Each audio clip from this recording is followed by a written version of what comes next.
Mga bunso, eto na yung apple. Nakalapit na ako ngayon. Ito sila, oh. Hawakan natin. Ayan.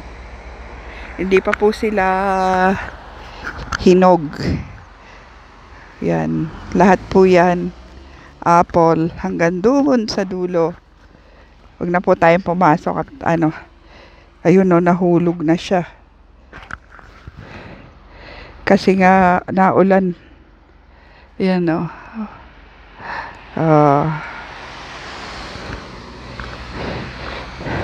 Marami siya. Ayan, o. Lahat sila apple. Apple. Hindi pa siya pwedeng pitasin. Ito may nahulog ng isa, oh. Sayang. Actually, di lang isa, oh. Ang dami.